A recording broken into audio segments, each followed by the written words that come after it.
We're here in the Cardiff Devils shop alongside player head coach Andrew Lord. And Andrew, a little bit of time to recover after a long weekend.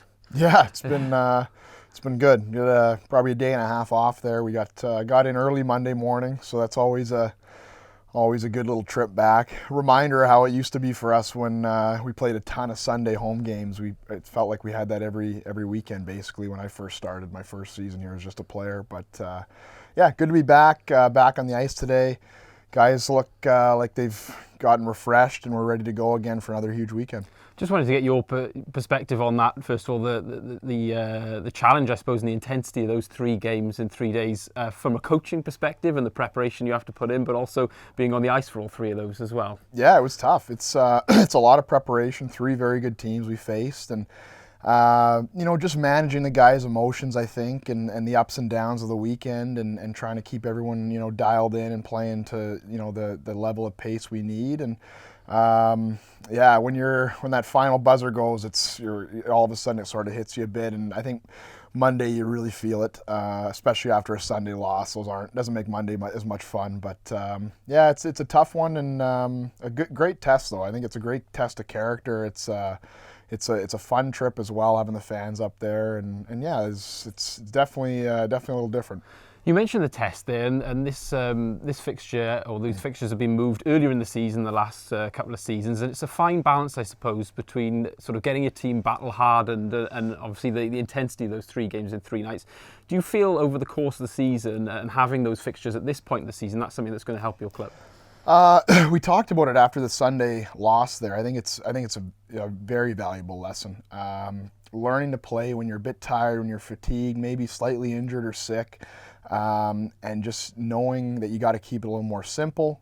You have to be mentally strong, and I thought our first period just wasn't good enough in Fife, and we allowed their team to get on the front foot, so to speak, and get some energy and get the lead and get their building into it.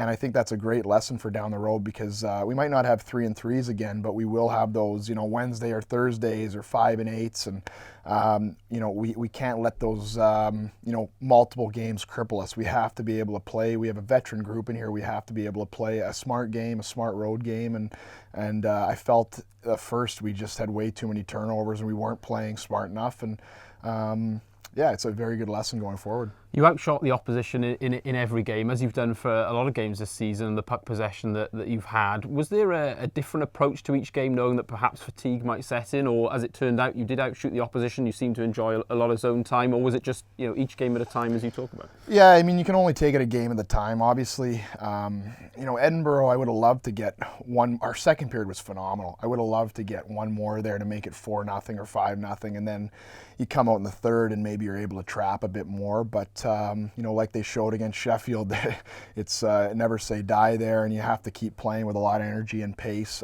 to keep them from kind of countering.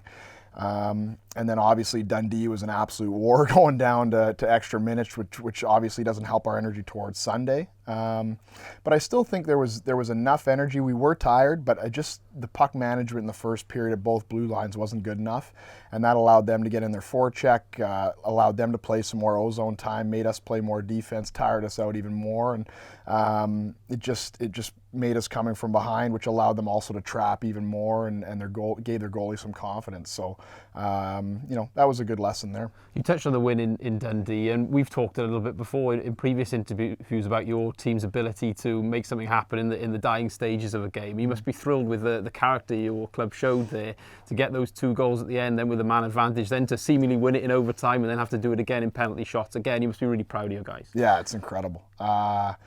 We talk about the will to win a lot, and at the end of the day, after all the systems and everything takes place, there just needs to be something from inside and a desire to win and elevate your game. And we've seen that a number of times already this season, and I know we'll see it again down the road. It makes for very exciting hockey, that Dundee game. That's twice now up there. It's been absolutely wild down to the final minutes, and it was pretty interesting. I don't know if I've ever won a game twice, but I was pretty happy to see the guys compose themselves after that one was disallowed and then still pull out a big shootout win. Yeah, just quickly on that as well, to sort of come onto the ice and celebrate with the team for 5 or 10 seconds, emotionally to get back into things then and get on and find a way to win. That must be an interesting challenge for you as professional athletes. Yeah, it was pretty cool. I went up to a couple guys that have been here a few years that were part of supposedly winning the game there, and I said, hey, let's I said a few words, and they just turned to me and they're like, we know, Lordo, and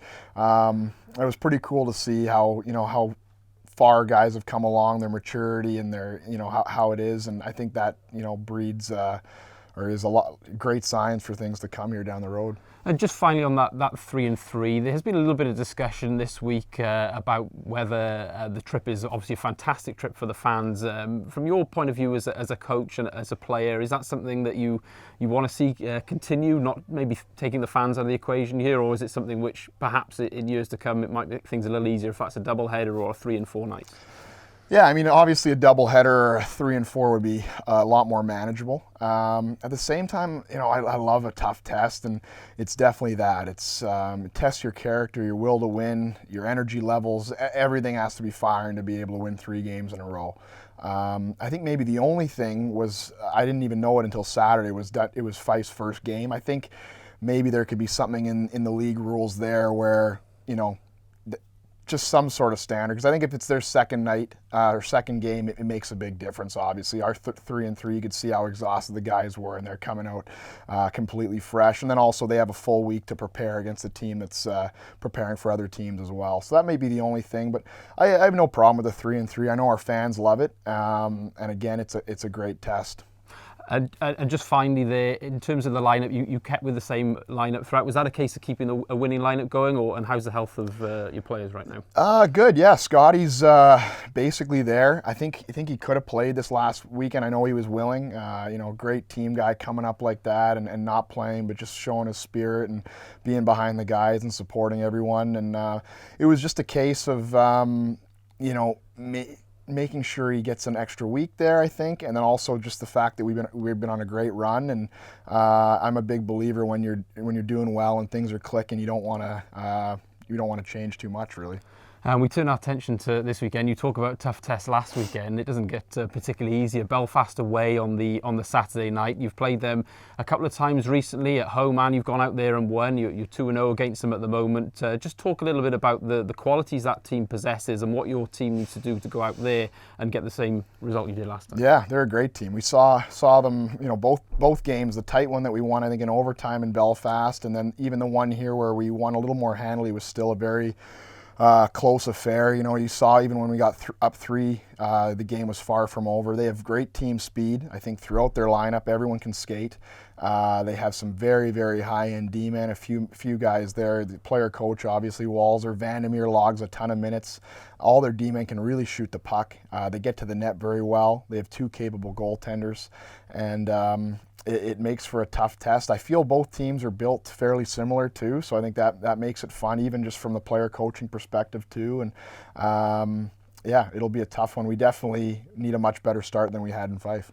And then Manchester at home, of course, on the Sunday night, and that's a cup game. And depending on how results go for Coventry on the Friday night, it could be sort of win or bust for both clubs in that game. You've seen Manchester a little bit recently as well. Of course, the reverse scenario this season, where they're playing on the small ice, then coming down to the big ice here. From what you've seen of them and the way that team plays, how do you feel they're going to adapt to things down here when they take you on? I think they'll be good. They've had some success on the road. They have some quick forwards as well. All their D skate well and can join the play. They're very effective from the back end. I think the big thing against that team is their goalie's been very comfortable against us the last 2 games. He's been great. I think we've also made it a little bit easy on him. So that's something we're going to need to focus on Sunday, getting more pucks and bodies to the net, absolutely. And just in terms of that game, I suppose I mentioned the game that Coventry have on the Friday. I know, of course, you're not going to be thinking about that. It's just a case of picking up as many points as you can and doing as well as you can in the group. Your preparations, though, for that Sunday game, they don't change at all, depending on how things go on the Friday. Do you sort of take one eye on that and sort of look at Saturday? Or I don't think so. I think it's obviously we won't have any practices after that either. So we're going about it like it's a must-win, like every game is, and I think that's who we are here, and that's how we do it, and I think that's the best way to go about things as well. So yeah, we'll just carry on that way. Well, Andrew, thank you for joining us again on Ice Time this week, and go well with the recovery after a long weekend. And of course, the Devils do play Manchester Storm on Sunday night. It's 6 p.m. face-off. Of course, tickets at cardiffdevils.com, or you can join us on IceTime.TV, IceTime.TV to pick up your web stream tickets for that one. We'll see you there.